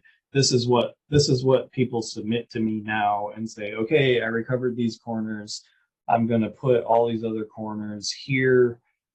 We had some minimum definitions, you know, the lots had to be at least 42,000 square feet in this case. So then we'd go through and we do a pretty thorough check. We check their boundary calculations to make sure they did it right. If they had to do a section breakdown, we'll really get in the details here and make sure that our contractors are doing work the way that we want them to. As the owner, you know, that's what you do as the owner of a project. You own the project and it needs to be right. So you hold your contractors to a pretty high standard. And then part of this one was I do remember when this one was done, this was one of the first times they built a really nice road because the state doesn't like building roads. And so I remember we had to do a little topographic survey of this to show that it met the grade requirements of the construction standards of the borough that it was in. Let's close that. Okay, so we talked about caps earlier. This is a survey cap. This is a 2-inch aluminum cap on a 5/8-inch rebar. It says Design Alaska Inc. ASLS 2007-13. That means Alaska State Land Survey 2007-13. That's how we keep track of stuff. This was set in 2012. LS 9327. That is my old boss Eric. If you don't know who the LS is, there's a database that you can look it up. And this is the right of way. This is lot 7. This is lot 8, and we're on block 1. So all that information is available on the survey cap. And an interesting fact, at the DNR, we require you, so if you're standing and you're reading that Design Alaska part on the top, you should be facing north. Like I say, a lot of places have a lot of weird codes. I found the code right before we started here today. 190 is monuments. So it says, every primary monument cap must be permanently stamped with the year set, the surveyor's registration number, and the corner identification. That the corner identification part would have been the lot 8, lot 9 right away. You would have been able to tell where you were on the map just based on that description alone. The data must be oriented so that the data may be read when the reader is facing north. I don't know why that's a regulation, but that is a Alaska Administrative Code, Chapter 53, Part 190. I don't know why that is, but that's a code, and I check for that. Now I'm the one who goes and inspects the final subdivisions when the contractors say they're done, and I take my compass and I stand there and I figure out which way north is, and I take a picture of it to make sure that the caps are actually facing north. And if you put in 50% of your caps facing south, I would probably make you come back and change it, and you would stand to lose a bunch of money. So there's a lot of real weird nuances to surveying. I think some of this stuff was written, they came up with it a long time ago, and it's very difficult. Something that you'll learn if you ever get into government. It is very difficult to change codes. It's a very long process. So this is what a final plat looks like. We've got all the boundary information. We've got the lots with the square feet. You see all the corners. You've got you've got little drawings of what all the caps that we recovered look like.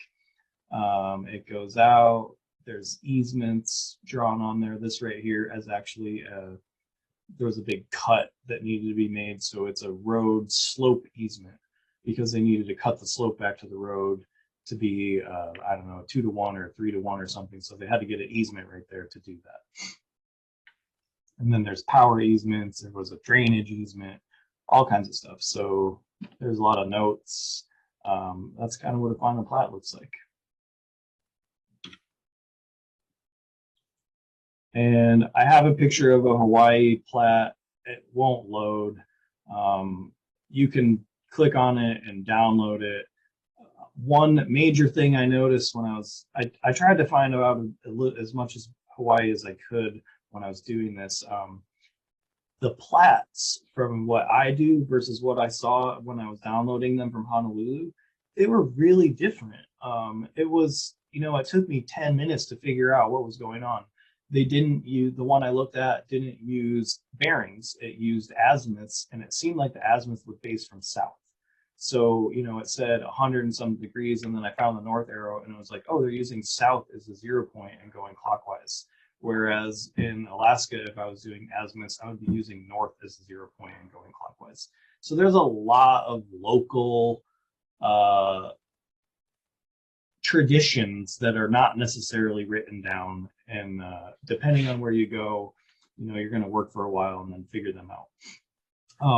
For instance, some places use international feet, and some places like Alaska use US survey feet. That's not always labeled. So it's really important to know where you're working and what their traditions are. Because when you're converting things to state plane coordinates from meters, if you're converting it to international feet versus US survey feet, you're going to be 5 or 10 feet off, because when you're converting in the millions of feet, that extra few decimal places between US survey fee and international fee is going to become a difference. You won't lose your relationship between the properties, but it will shift you on a map, and you'll put an image behind it and be like, oh, what's going on here?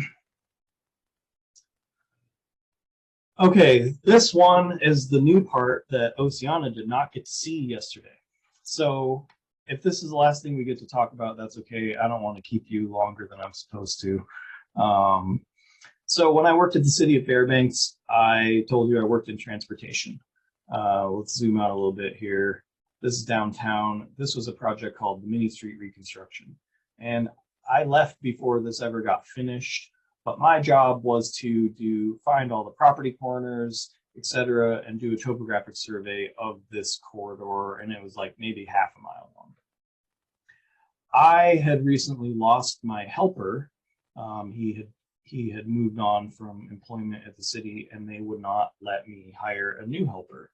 And so I was able to convince them to let me get a 3D laser scanner. I don't know if you've seen that. I've got this pretty short video. I'll skip ahead a little bit here. Measurement and imaging solutions. Faro's commitment extends well beyond product performance and constant innovation in order to build an ongoing relationship with our customers and help make their products' processes the best in the world.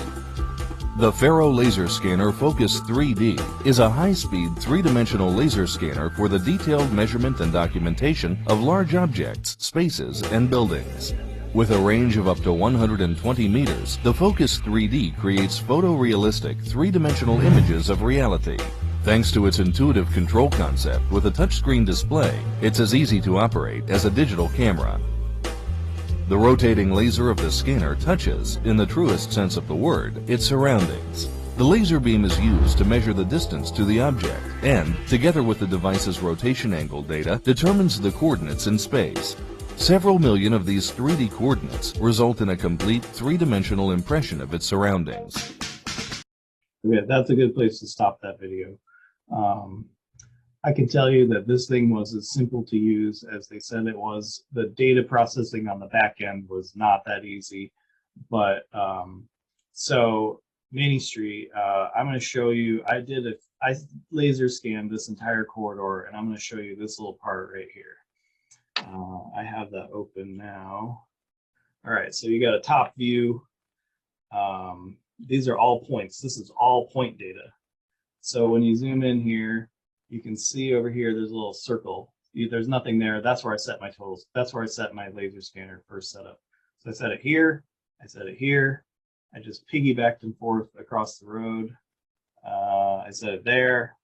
I set it on the intersection. I set it on that intersection and that intersection. So that's 1, 2, 3, 4, 5 setups. This probably took me an hour and a half to collect this amount of data. All right, now we can orbit here. Give you a, I mean, this is almost like a Google Earth quality 3D point cloud. And so I was able to do this, and I guess I want to make a plug here. I didn't just get this because I thought it was cool. It is really cool and it's really useful. A major part of the reason of me getting this was because when I lost my helper, I had to start working by myself all the time. And I don't, you know, I will work in traffic under the right circumstances, but when I don't have a helper, I'm not going to stand out in the middle of this road and do a topo survey when traffic is driving at me. That's nuts. I'm not here to die. I'm here to work, and I'm here to work as hard as I can, and I'm here to go home at night to my wife and dogs. So I think I'd like to stress to you, you know, when you feel, especially as a new person about to graduate, I think people appreciate it when you speak up when you think something is unsafe. It's really important. I stress that to all of the new people that I hire. I just was in Fairbanks the other week. It was raining and icing, and I just called it a day. We didn't do anything. We sat in our hotel room and we worked on our normal work.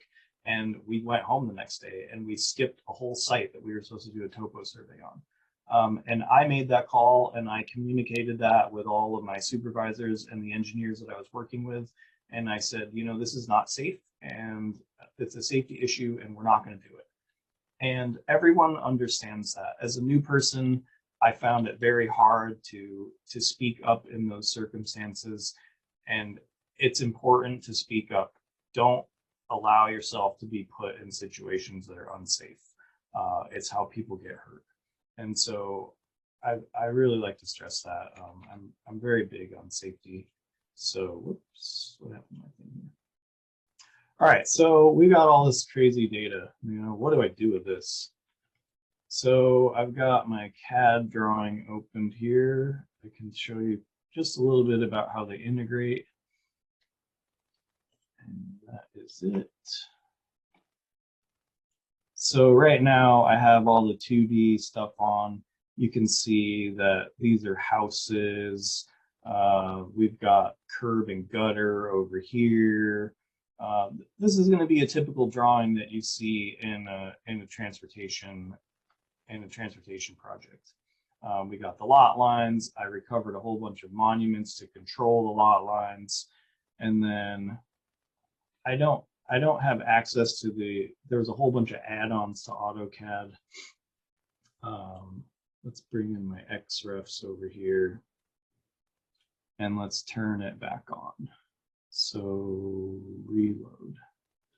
So that previous program I was using was called Autodesk Recap. I didn't use that to process the data, but I exported it into that format at the end because you can lay it in AutoCAD as an XREF and it doesn't bog down your system so much because this is a lot of data. And if you have a computer that can't handle that, it'll just bog you down.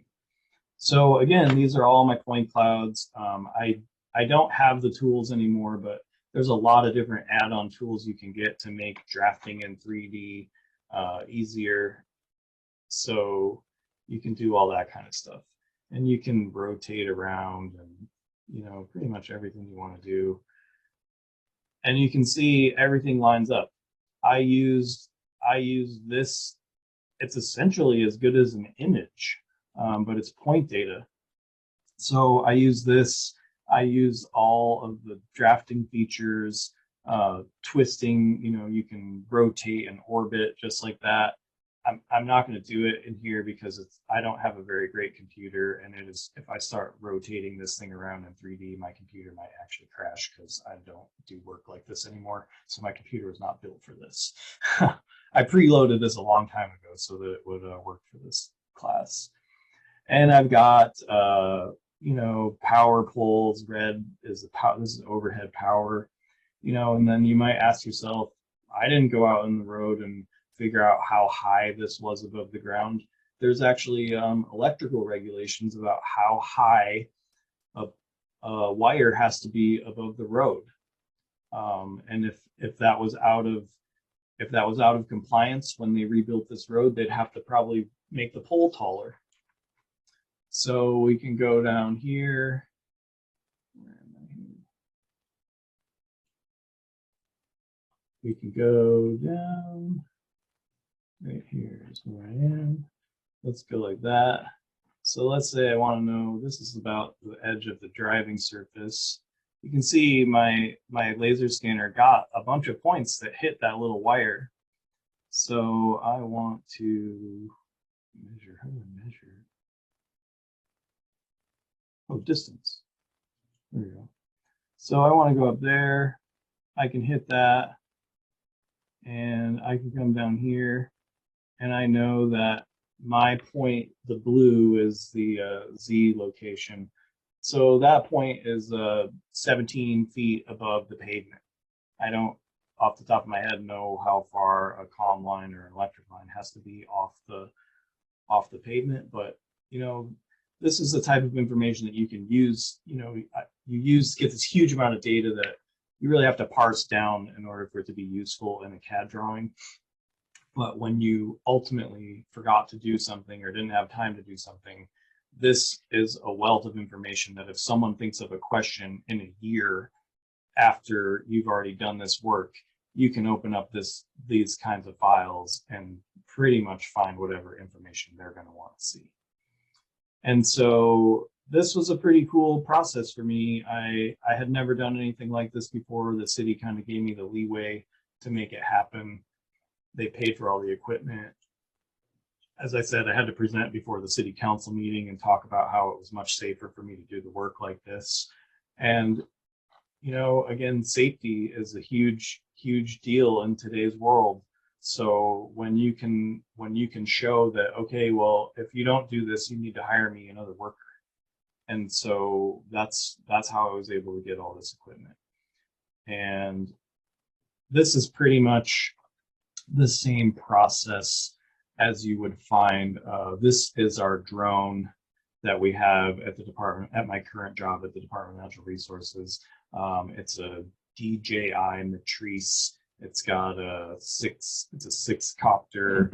It has a digital camera on here that you can see, and on the other end that you can't see, it has a LiDAR unit. So we have a drone that can fly legit LiDAR in, you know, and it's got great uses. In this particular case, we are monitoring this shoreline. They want to build a dock out into this river so that people can pull their boats out of the river out here. And so we go every once in a while and monitor the shoreline of the river with the LiDAR.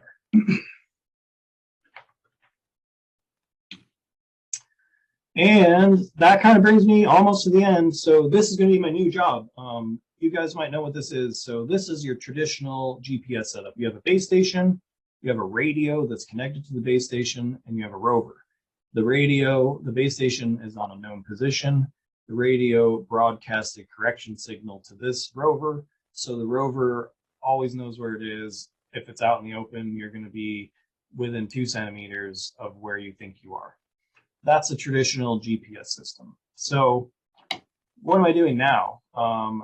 I think within the next 2 weeks, I'm finally going to have a new job title of geodetic surveyor for the state of Alaska. And what I'm going to be doing is working with a whole bunch of different organizations that have existing GPS infrastructure in the state. Over here is what a typical CORS station, CORS, CORS, means continually operating reference station. These are operated in Alaska by a nonprofit called UNAVCO.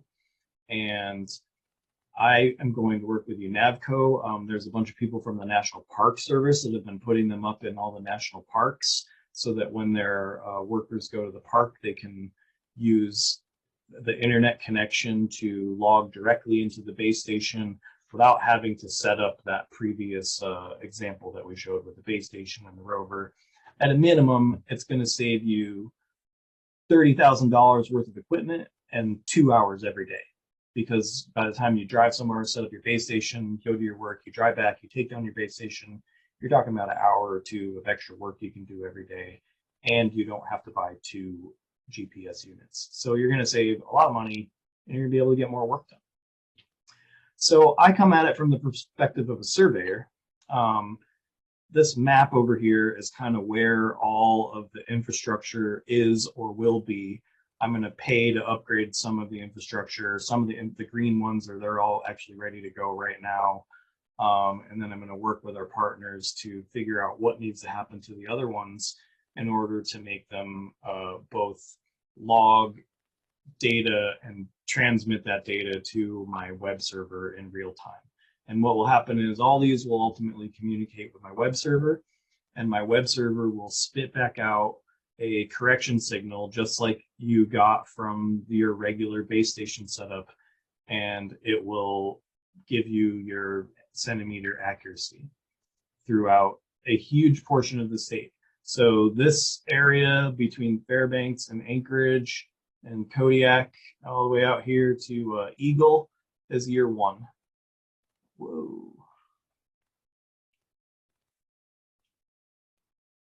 This is Southeast Alaska, so Juneau, Ketchikan, all the little places down in Southeast Alaska. That's going to be year 2 of my project. And Western Alaska, not all the points are showing up, but Western Alaska will be year 3 of my project. We were able to secure funding through the CARES Act, and it got put into our capital budget, and we just got access to it. So I am half currently working on my real job and half working on my new job, which makes it challenging to get everything done. And some of the uses, Oceana talked about scientific uses, monitoring the shorelines, the erosion of the shorelines. I mean, that's a huge problem. I'm assuming both in Hawaii, and it's a really, really big problem in almost all the shores of Western Alaska. These storm surges that we're getting these days are big. They wash away the land, and we have native Alaskan villages, you know, falling into the water where we're having to help figure out how to relocate them into a safer place. And I'm working with the people from Minnesota. The people from Minnesota outfit their snowplows with GPS, and it connects to the real-time GPS network, and they have their roads mapped really well, and so they can autonomously drive their snowplows in whiteout conditions and plow the roads and help rescue people that are stranded. Farmers use GPS guided equipment to plow the fields, and then they'll come through with some other piece of equipment after they plowed the fields. And because the GPS is so precise, their equipment will perfectly line up with their plow furrows, and they will plant in the same spot, so to make sure that their crops grow the best. So surveying is probably the least sexy use of this equipment, and there is just a ton of opportunities and stuff out there. The latest one I've been learning about is what they're calling Next Gen 911, where the Next Gen 911 systems will be able to utilize the real-time GPS to better find people that call 911 from their cell phones, and really increase their capacity to respond to people in emergency situations. So there's a lot going on, and I'm pretty excited to be a part of it.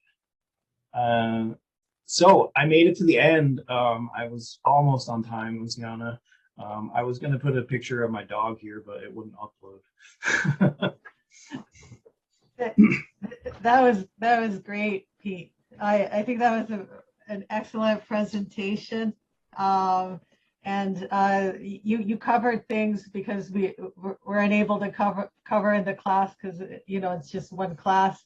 So I know the students, when I took the survey in the beginning of the semester, they really wanted to know, you know, a big majority wanted to know about the new technologies in surveying, because we don't get to teach that necessarily in civil engineering.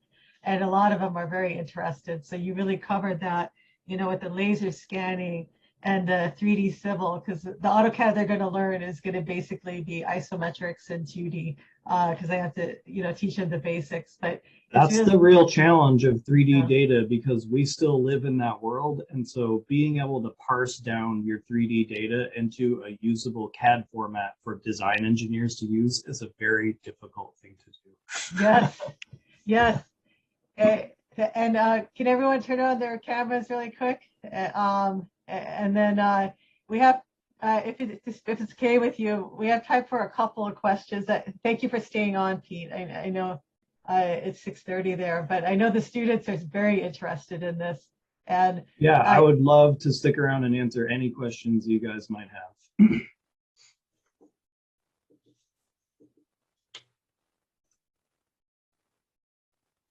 they're thinking.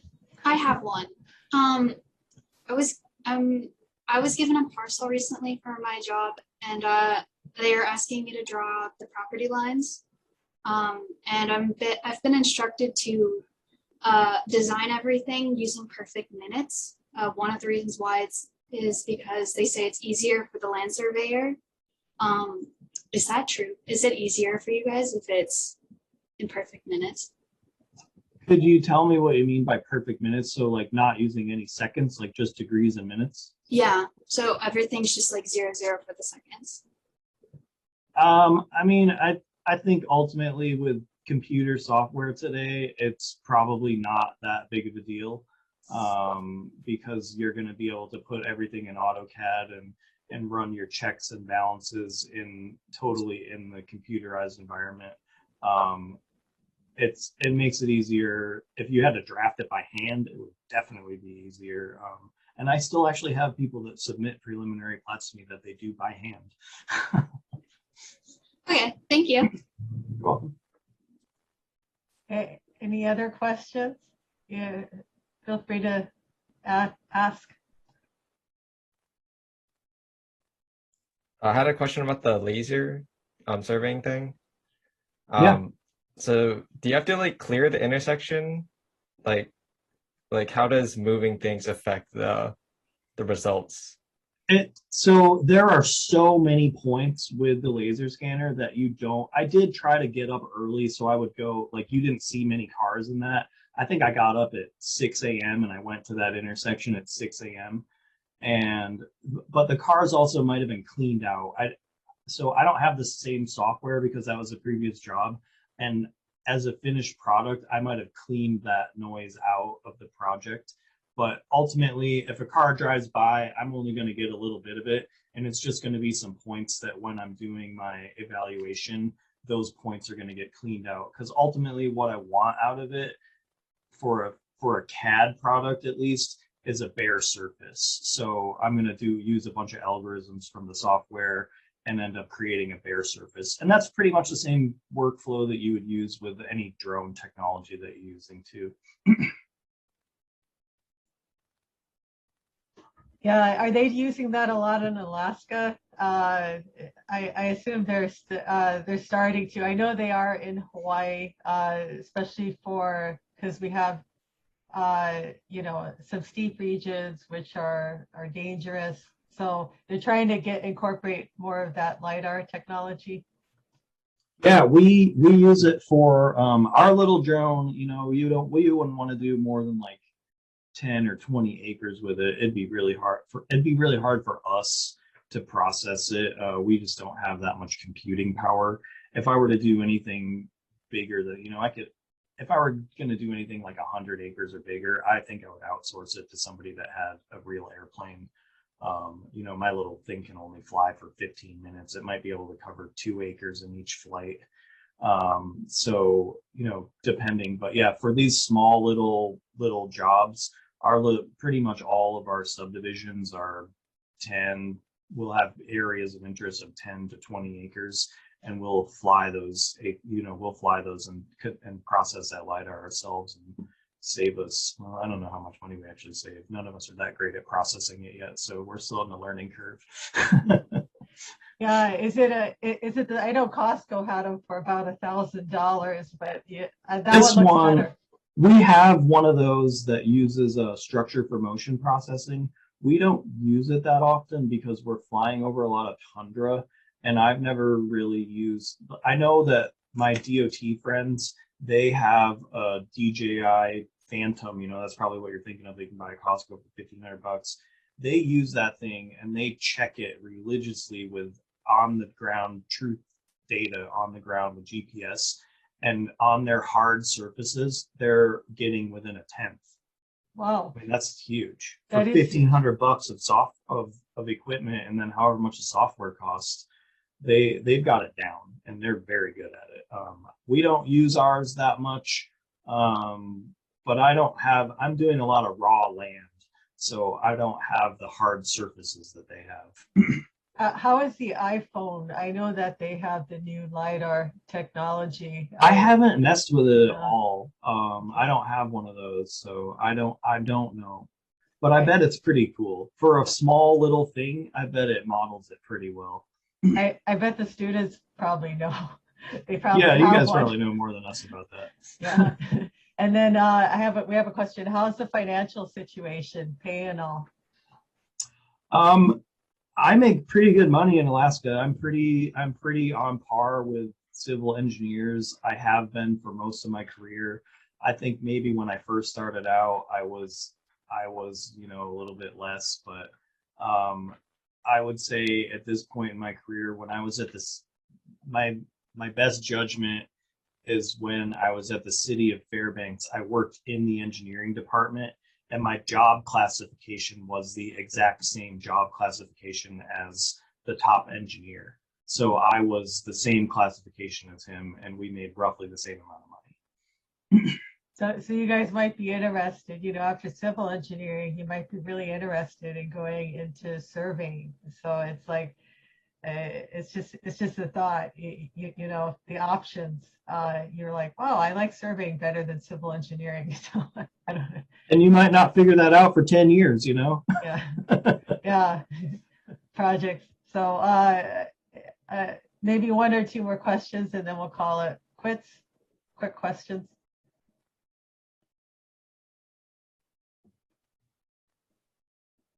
All good? I think, yep, I think they're really happy. So thank you, Pete. That was excellent. We really appreciate it, and especially you covering, everything they learned, plus all the new technology, which unfortunately I'm not going to be able to really cover. So, but I wanted to bring that into the class about the new technology as well and what it's used for. So, thank you, and say hi to your wife for me. I will. I think she's probably waiting outside. His wife is a good friend of mine. My wife and I carpool, and she said she was going to come back at 6:15 to wait for me to get done. So hopefully she went over to the locale where I can have a beer after work here. And Chris says all the students are writing in the chat box. Thank you, Pete. Thank you. Well, I'd like to thank all of you. I have not done a presentation in a really long time, and as part of my new job, I'm going to have to be going on essentially a presentation tour, talking about my new system that we're getting up and running and trying to get people on board. So thank you for getting me back into the swing of presentations. You're welcome. Thank you. Mahalo. Everyone is like saying thank you. So thank you so much, Pete. And we'll be getting a Google Drive and uploading things. So Okay. I'll be in touch with you. Okay, great. Thank you. Thanks, everyone. Thank you all. Have a great weekend. Thank you. Bye. Thank you. Thanks, Pete. You too. Thank you.